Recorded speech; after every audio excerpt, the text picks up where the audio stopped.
എഴുത്തച്ഛൻ്റെ ഹരിനാമ കീർത്തനത്തിലെ 44-ാമത്തെ ശ്ലോകം പാരായണം ചെയ്യാം.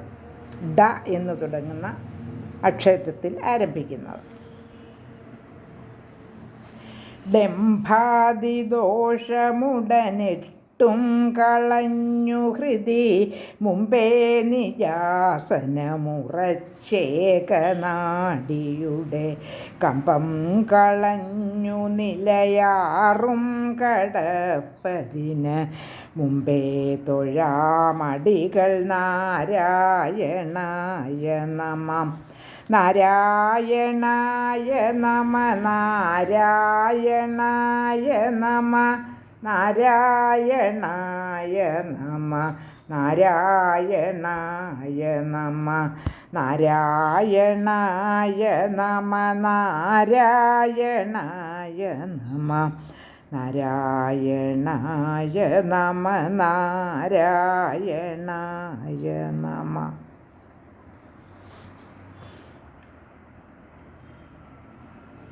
ഡംഭാതിദോഷമുടനിട്ടും കളഞ്ഞ്. ഡംഭം കാമം, ക്രോധം, ലോഭം, മോഹം, മദം, മാത്സര്യം, അഹങ്കാരം എന്നീ 8 മാനസിക വികാരങ്ങൾ ആണ്.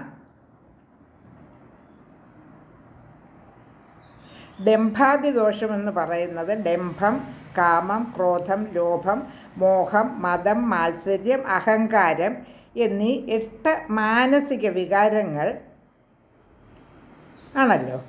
ഇവ രജസ്തമോ ഗുണാധിക്യം കൊണ്ടുണ്ടാകുന്ന ദോഷങ്ങളുമാണ്, അല്ലെങ്കിൽ സാംസാരിക ജീവിതത്തെ സൃഷ്ടിക്കുന്ന വികാരങ്ങളാണ്. ലോകസംഗ്രഹത്തിന് സഹായിക്കുന്ന സൃഷ്ടിപരങ്ങളായ മാനസിക ഗുണങ്ങൾ സത്വപ്രധാനങ്ങളാണല്ലോ. അവയാണ് യമനിയമങ്ങൾ. ഈ 8 ദോഷങ്ങൾ എങ്ങനെ പോകും?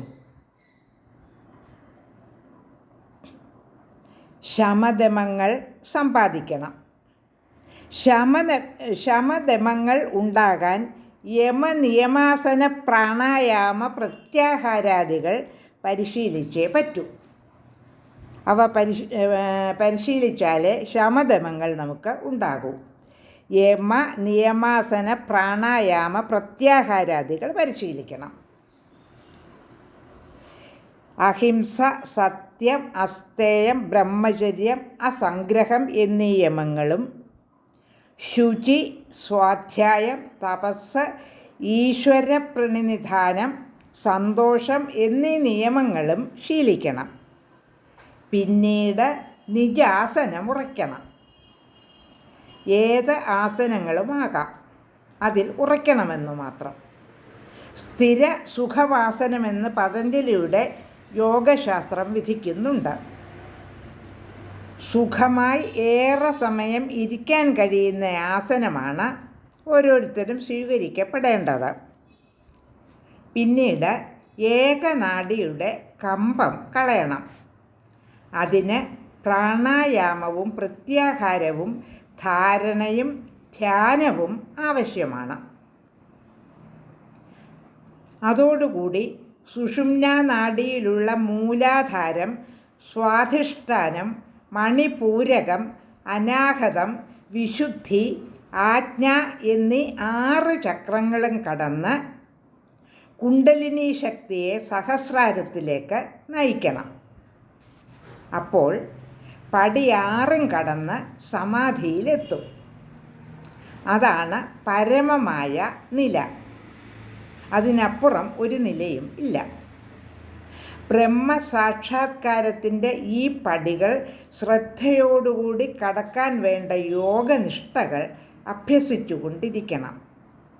കർമ്മയോഗികൾക്കും ഭക്തിയോഗിക്കും ജ്ഞാനയോഗിക്കും രാജയോഗമാണ് പ്രായോഗികമായി ബ്രഹ്മാനന്ദപ്രാപ്തിക്ക് സാധകമായി ഇരിക്കുന്നത്.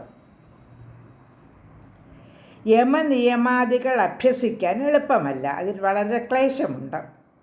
പക്ഷേ ഓരോ ദിവസവും മുന്നോട്ട് കുറച്ച് കടന്ന് ക്രമേണ അവയൊക്കെ ഒരു സാധകൻ്റെ സ്വാധീനത്തിൽ എത്തിച്ചേരാൻ നമുക്ക് കഴിയുന്നതാണ്.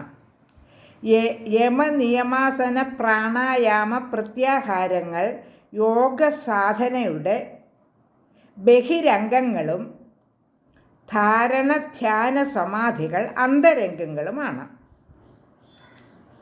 ബഹിരംഗ സാധന കൊണ്ട് അനുപ്രസ്ഥമായ ജീവിതാക്ഷത്തെ കടന്ന് അന്തരംഗത്തിലൂടെ ജീവിതത്തിൻ്റെ ഉപരിതലാക്ഷവുമായുള്ള യോഗം നമുക്ക് സാധിക്കാവുന്നതേ ഉള്ളൂ. കുറച്ച് പ്രയത്നിക്കണമെന്ന് മാത്രം.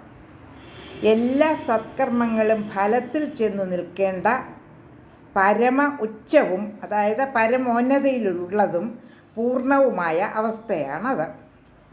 പ്രാണായാമം അന്തരാവയവങ്ങളെയും ചിതാകാശത്തെയും ശുദ്ധമാക്കും.